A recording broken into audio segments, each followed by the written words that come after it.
some of these. All right, which one shall we do? 7 is actually really easy if you look at your notes. Number 4? We could look at number 4. All right, so number 4 starts off by giving you the center. So I'm going to go ahead and start with that. I've got x plus 2 and y minus 9 squared, right?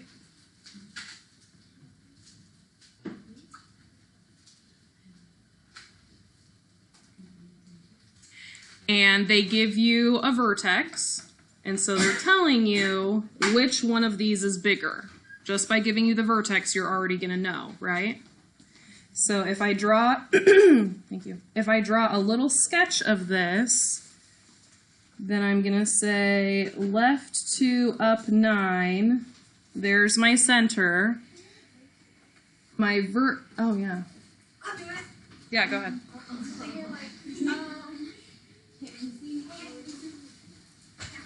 I'll water it down. Okay. Nailed it. She's dumb. I was raising my hand to do it. So I didn't want Perfect. to miss my opportunity. Perfect. All right, so the center is left 2 up 9. The vertex is left 13 up 9. So since the vertex goes this way, that's not very straight. Since the vertex goes this way, that means whatever number we find as a result needs to go underneath the x. So how far apart are these if this is at -2 and that's at -13? They're 11 apart. So we know that a equals 11, and so what's a squared? 121. Okay. Now with the focus, I don't have to draw it at all, but I do know the focus goes on the major axis, which is going to be the same line as where a vertex is. And so I can see that the focus has the -2 from the center, it has the 9 from the center, and then they're saying the focus moved to the left, square root of 85. What number is that square root of 85? That's C, right? So I'm going to say A is 11, C is square root of 85. Okay. So to finish this problem, I just need to figure out what b squared is. What can I do? From 121? So we're going to use the formula c squared equals a squared minus b squared, right? As soon as we see that they gave us a c value, we know we're going to use that formula. I know that it's a squared minus b squared because why?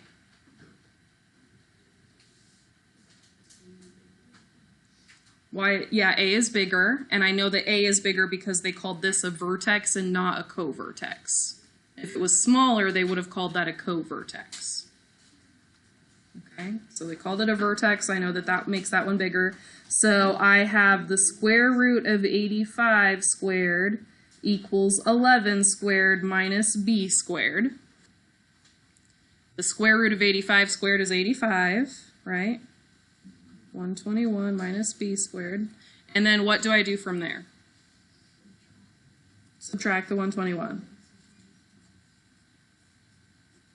So negative b squared is 36? Negative 36, right? And then that means that b squared is positive 36. And we are not trying to solve for b, we're actually trying to solve for b squared because b squared is what shows up in the equation. So this 36 goes right underneath here, and we're done.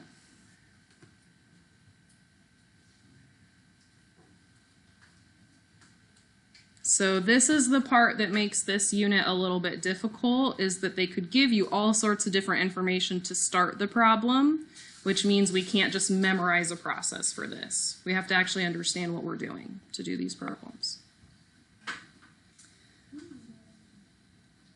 What's another name for endpoints of the major axis? Vertices. So we're going to say, yep, let's call those vertices. If you have both of the vertices, what's pretty easy to get from them? The center. How do we find the center from the vertices? Find the middle. Find the middle. So if the vertices are 15, 2 and negative 3, 2, if we want to find the middle, we're going to say 15 plus negative 3 divided in half, and then 2 plus 2 divided in half. That's a 3. It's a dumb looking 3, but it's a 3. So the center of this one would be what? 6, 2. Yeah.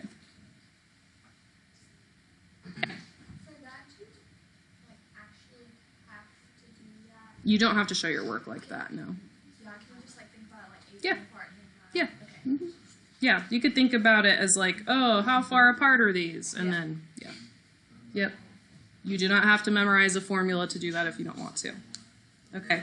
Now that we've done that part of number 6, the rest of number 6 is just like number 4 because you have the same pieces of information. You have a center, you have 2 vertices, right? Not just one. And then you have each of the focuses. Foci, foci. I'm just going to say all 3 ways to pronounce it every single time. But that's not actually one of them. No, foci. Yeah. Yeah. All right. So if we look at number 7, it looks really wordy, but what did they really give us? Vertices and co-vertices, yeah. Why would I say that number 7 is a really easy problem? Yeah, it's like number 3. Why would I say number 3 is an easy problem? Yeah, so you can find the center easily, right? You just have to find the middle. And then from there, since you have the vertices and the co-vertices, you can just see how far left, right it goes and how far up, down it goes, and then that's all you need for your whole equation. So for the ones where they give you the vertices and the co-vertices, those are real nice. They're pretty easy to find. Okay. Let's go ahead and finish number 7, though, so you can believe me. All right, so we want to find the center. And I would argue you don't even have to do math to find the center. I think you can pretty much see it without doing any math. Anyone want to guess what the center is? Yeah, 4, negative 3. So this one, even though the A value and B value both have square roots in them, which makes the problem seem like that is messy, it actually is kind of nice because it makes it so you can see the center really easily. So this one has an x value of 4 that doesn't change, right? And then this has an x value of 4 that changes by a square root of 190, right? So if the vertices have the x value changing, the vertices have the x value changing, then what does that tell us about the a squared and the b squared? A squared is bigger. So the vertices have the x value changing, that means that the number underneath the x term is bigger. The co-vertices have the y value changing, so that means that the number underneath the y is smaller. That's why they're co-vertices. Okay, so let's go ahead and start writing this equation. We're going to have x minus 4 squared and y plus 3 squared equals 1. And then, like we said, for the vertices, we can see that the x value is changing by the square root of 190. And so that means that the a value is the square root of 190. And so what is a squared? 190. Just 190. So I'll go underneath here and put a 190 there. All right. For the co-vertices, the y value is changing by square root of 115, so that means that b is the square root of 115. And then what's b squared?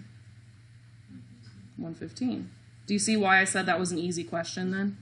Yeah, even though it looked terrible, it's a lot easier than it looks. Now number 3 is even easier than that because number 3 has doesn't have square roots, so it's not as intimidating.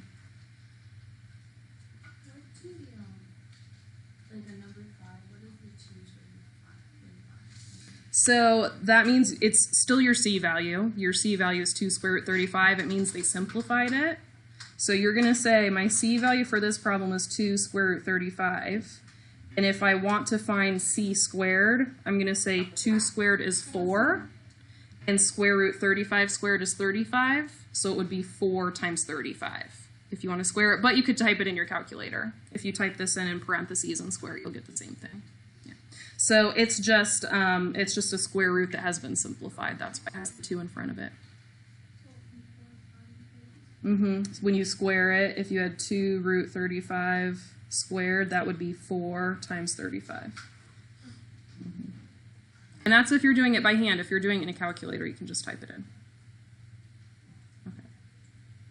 All right, did that clear up any confusion? Make this seem a little bit more simple? So...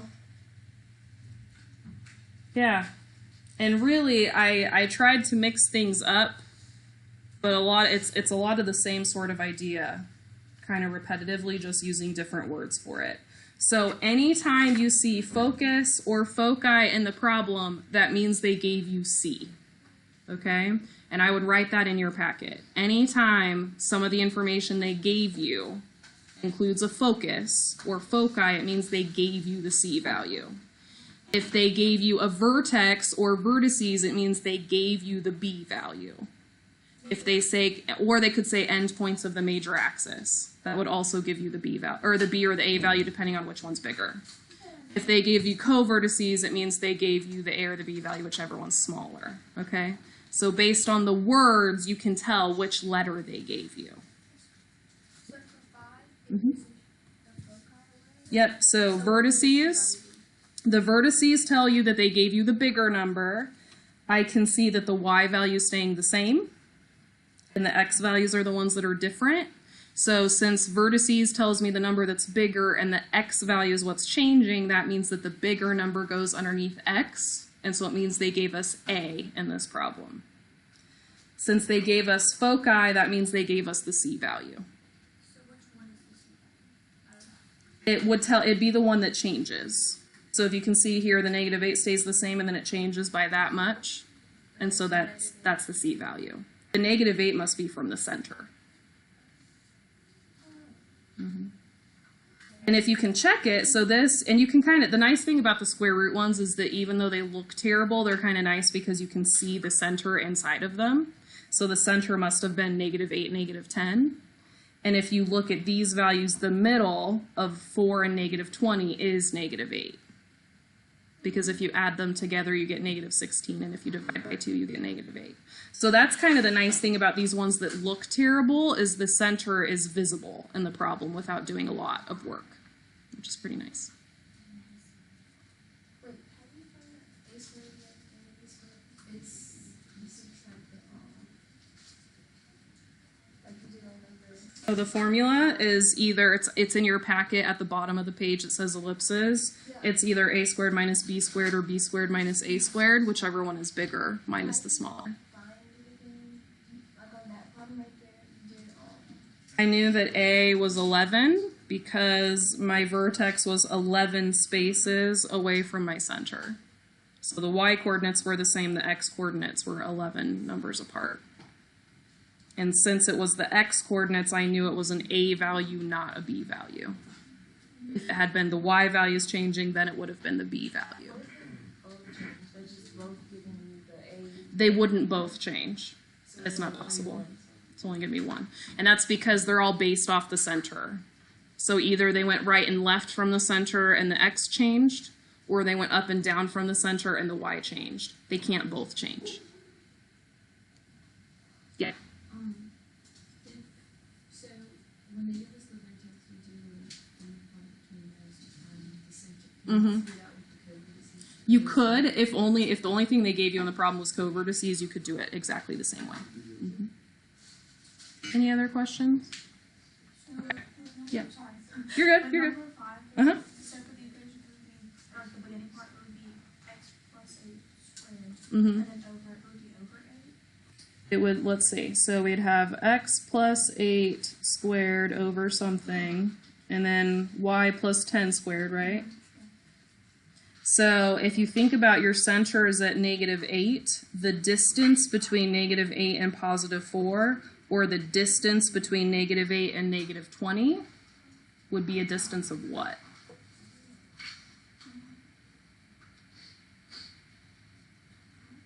$12. And so underneath this, you would say 12 squared. So we would say RA equals 12. Yeah.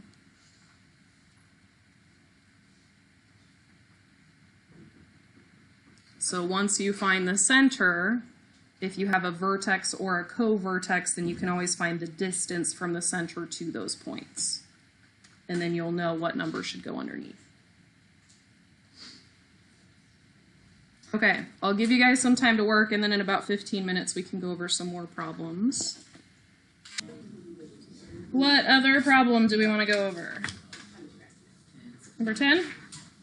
Okay, so what do they mean when they say endpoints of the minor axis? Co-vertices. Okay. So if we have co-vertices, how do we find the center? And I would argue if you look at these co-vertices, you can actually see what the center is without working too hard. Yeah.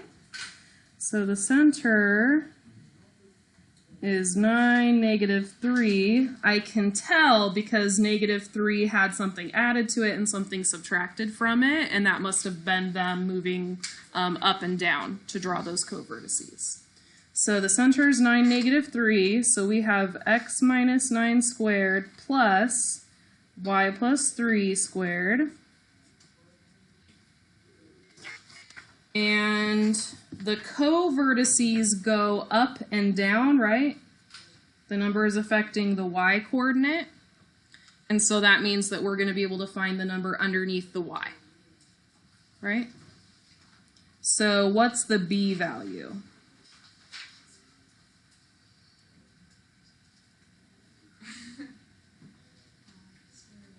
Mm-hmm. 5 square root 2. And if we square that to find b squared, then we're going to have 5 times itself, which is 25, and then root 2 times itself, which is 2, and 25 times 2 is 50. So b squared is 50.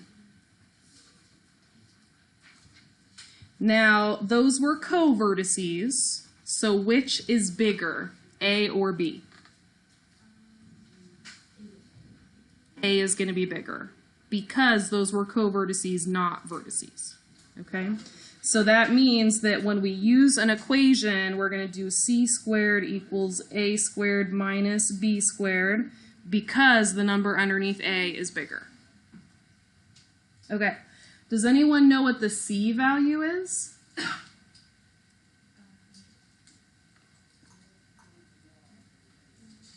So the center's right here.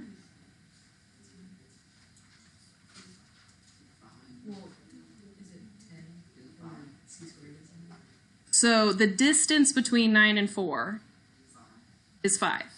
So your c value is 5, right? And then what's your c squared? Okay. So what do we do now that we have c squared and b squared?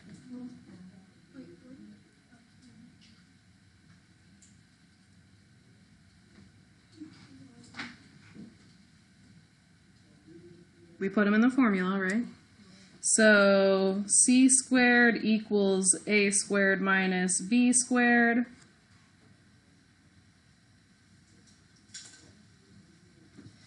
And, oops, I could actually plug in the b squared.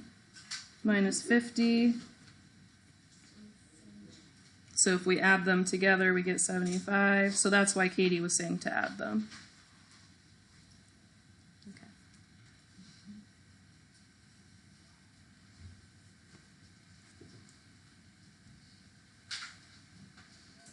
All right, let's look at the back because I never ever gave you anyone ever where they had pictures. So which picture do you guys want to look at?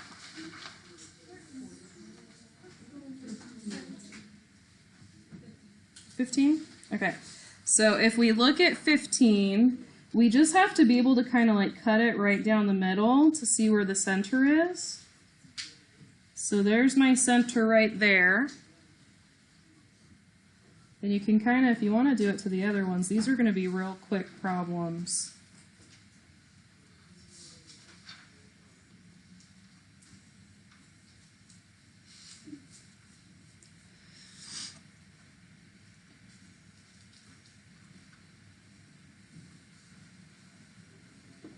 Okay, so you find the center, and this one has a center of positive 4, 0.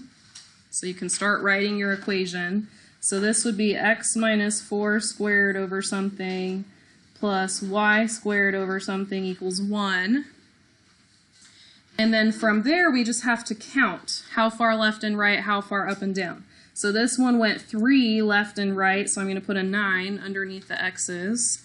And then it went 1, 2, 3, 4, 5, 6, 7 up and down. So I'm going to put a 49 underneath the y's, and then I'm done. So those are pretty easy, yeah. Yeah. So 17 is a completing the square one, and what's kind of interesting about 17? Yeah, there's only one, the y squared only shows up once, it doesn't have like another y with it. So we're going to start this completing the square problem exactly the same as we normally do, where we separate the x's and the y's. We are just going to have a 4y squared that's all by itself. And then what can we do with the x's? Divide by 2. So that's negative 3, and then negative 3 squared is 9. And so we're going to add 9 to complete the square. And if we add 9 on the left side, we have to add 9 on the right side. There's nothing to do with the y's. So you don't have to complete the square with those, you're just going to leave them. So that means we're going to have something squared plus 4y squared equals something. Okay, equals 100. And do ellipses get to equal 100? No, what do they equal? 1. So we're going to divide by 100, divide by 100, divide by 100.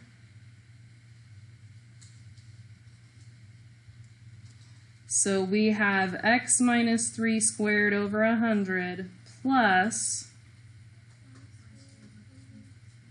y squared over 25 equals 1. That's it. So, and that's because the instructions are at they're on the other page. Nope. They're on the second page. So the instructions just said use the information provided to write the standard form of the equation. And so for this entire assignment, almost all you're doing is writing the equation. So for this one, they just wanted us to write the equation. They didn't want us to find anything after that. Okay. Should we do one more problem together? Say it again. The very last one, number 20? Oh, because those numbers are enormous? I'm just confused on how we got the Yeah. left and right part. Yeah. Okay. So if we do completing the square for number 20, we do have to get the x's together and the y's together.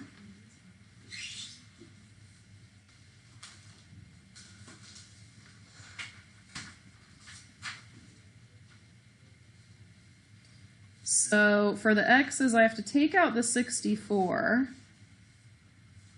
What's 256 divided by 64?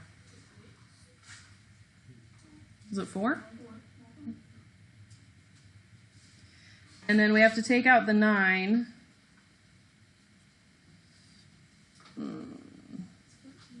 14? I was trying to do it in my head and it was not going to happen fast. Okay.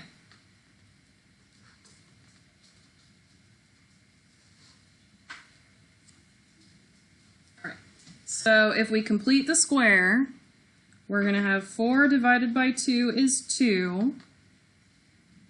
2 squared is 4.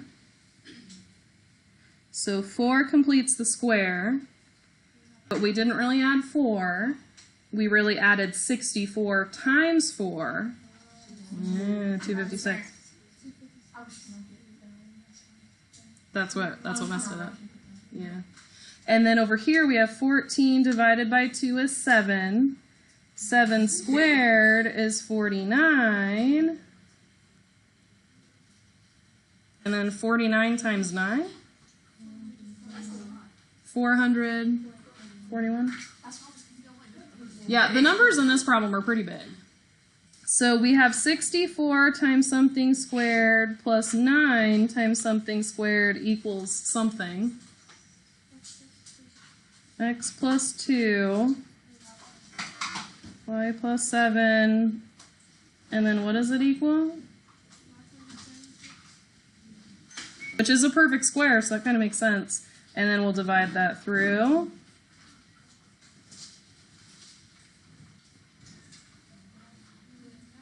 And it probably works out to be something nice at the end, yeah. Yeah, those numbers just happen to be bigger on that one.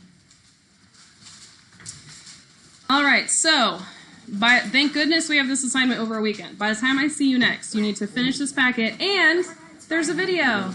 Yay! I love it when I have lots of math homework. Don't you just love it? Woohoo!